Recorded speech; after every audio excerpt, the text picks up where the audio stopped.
Howdy folks, welcome back to the patch 8.9 test server with the mighty Jingles. Something slightly different today. A quick video, basically summarising the changes that have happened to the IS-3. The IS-3 has actually received some fairly significant buffs in patch 8.9. Now, the BL9 gun hasn't changed at all. The stats are exactly the same. It still has a 4.51 rate of fire, 225 penetration, 390 damage, 0.4 accuracy, 3.4 second aim time. No changes there whatsoever. They haven't touched the gun at all. But what they have done is they've messed around with the armour in more than one way. Currently on the live server, the turret of the IS-3 is 220mm all around, front, side and rear. Here on the test server, those numbers have changed around slightly. That turret is now 249mm at the front, so it's received a frontal armour turret buff, while being nerfed slightly at the sides and rear. Now it's 172 at the sides and 100 at the rear. But the sides still have that great sloping and angling, that very rounded turret. Even at the rear as well, it's still capable of bouncing a lot of shots, and it's still 100mm thick at the rear. So from 220 all the way around to 240, 172, 100. The hull armour has also changed. And when I say the hull armour has changed, they haven't actually messed around with the numbers. The numbers are exactly the same, 110mm at the front, 90 at the side, 60 at the rear. But something definitely looks different. And I don't just mean the new machine gun that they've added to the top of the second turret. Have a look at that lower glacis, the lower frontal plate. You can barely see it. It seems like they've lengthened the nose and reduced the angle of the lower glacis. They've made it a much smaller target and a much harder target to hit by increasing the effective angle. Yeah, that's definitely different, and is in no way historically accurate, as you can see by a photograph of an IS-3. Look at the size difference between those two lower plates. So that is actually a very, very significant buff to the IS-3. Unfortunately, it's not really a buff that you can test here on the test server, because everybody's firing premium ammunition. That's one of the problems of playing on the test server. It's not really, it's a non-issue when you're driving a tank that doesn't have much in the way of armour in the first place. You don't really care what ammo people are firing at you, because they're going to penetrate anyway. It's very difficult to judge the armour performance of a tank that lives or dies by its armour, however, on the test server. You're far more likely to get a feel for how well it's going to do on the live server, because if people are just firing 254mm penetration ammo at you all the time anyway, the amount of armour that you have is largely irrelevant. But I had a go. I felt a bit brave, and I thought, you know what, I'll have a go on the test server anyway. And I queued this thing up for a game, just to see if I could actually have some sort of idea of how well the armour performs. And I knew it was a silly idea, and that was only confirmed when the match floated up, and you saw the kind of game I got into. Oh my god.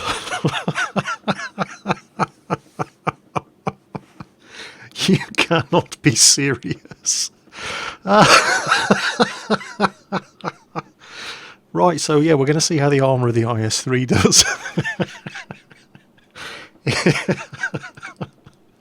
Look at that.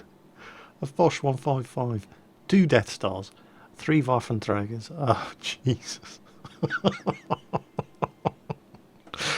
Right, yeah. And this is why it's a wasted. And, you know, not only the fact that any one of them could just look at the IS-3 and kill it, they're all going to be firing gold ammo as well. And this is why it's pointless trying to get a test of the armour of a tank like the IS-3 on the test server. But hey, we'll do it for the lols anyway. Well, this should be amusing if nothing else.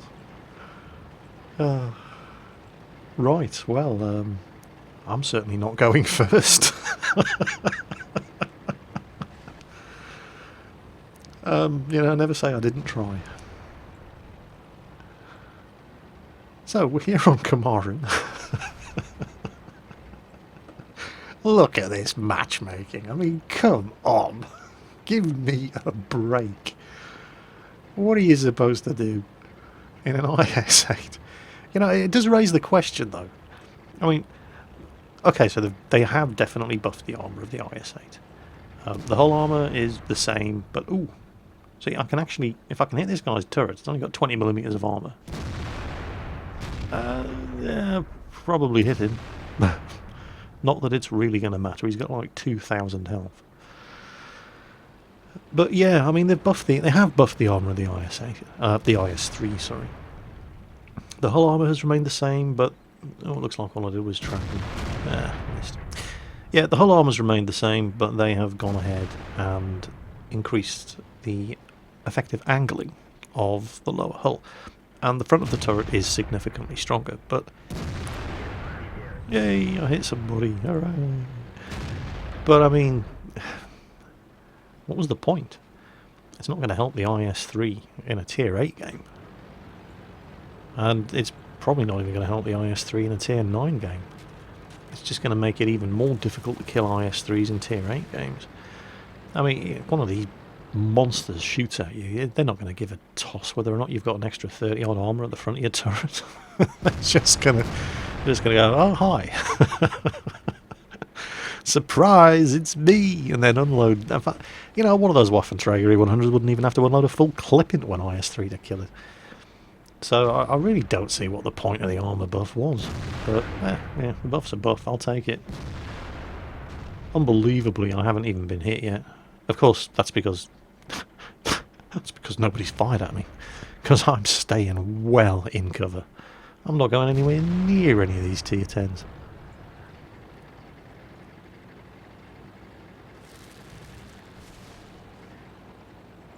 And I mean, you know, even if I was playing in a Tier 8 game on the test server, it wouldn't matter because everybody's firing gold anyway. I don't think you're really going to be able to get... Well, you're certainly not going to be able to judge it from this game. Oh, one of our IS-7s just drowned himself trying to cross the river. Herp-a-derp-a-derp. Yeah, if you want to judge how the armour buff, because it is definitely a buff to the IS-3, is going to hold up, you're going to have to do it on the live server. It's just a waste of time trying to test armour out on the test server. That's why I feel that you can get a good idea of how something like a medium tank or a tank destroyer or a light tank, you can get a good idea how those sort of things are going to perform on the test server, because it doesn't matter if people are firing gold at you anyway. You're not relying on your armour in the first place. You know, for the most part, there are obviously some exceptions. But heavy tanks? Nah. Right, they've still got a Death Star. Oh look, their Tiger 2 has survived. It's probably hiding in the woods, praying nobody finds him. We've got an Object 140, who's just found their Death Star. Oh, and took a big hit from him. But he's taking his tracks out. And the object should finish him off. Foch 155 gets him. Now we just got to find their arty and the Tiger 2. Tiger 2 is dead. So, yeah, I did well. And there's the batch out 155. So, yeah, IS-3 on the test server. Waste of time even trying. Well, that was tense. It's a waste of time trying to drive a machine that relies on its armour for its survival on the test server and adequately be able to judge its performance. Particularly a Tier 8 machine like the IS-3, because you just get plunged into games like that over and over and over. Machines that even without premium could just penetrate you from every angle imaginable. You can't judge the armour performance of a machine in that kind of environment. And even if I've been playing a Tier 8 max game, it's the test server. They give you 100 million credits in order for you to buy some skill with in the shape of premium ammunition. And even in a Tier 8 maximum game, it's impossible to judge how well the armour's going to work. But the armour is definitely better than it was. And this was already a very strong, certainly frontally, Tier 8 heavy tank. And now it's even better. The increased angling of the upper glacis and the increased angling of the lower glacis, the fact that the lower glacis is now a significantly smaller target, the armour buff to the front of the turret. This is going to be... people are going to be owning faces with this on the live server, much as they already do. I don't understand why they've buffed it. It's not like the IS-3 really needed a buff. I certainly don't have problems driving it myself. I don't know. But there it is. The IS-3 has received an armour buff on the test server, coming up in patch 8.9. It's going to be owning even more faces than it already does, with that increased frontal turret armour and that lovely new sloping and smaller target of the lower glaciers. So quick video there for you. Hope you enjoyed it. IS-3 drivers, you've got some good stuff to be looking forward to. Take care on that battlefield, folks, and I'll catch you next time.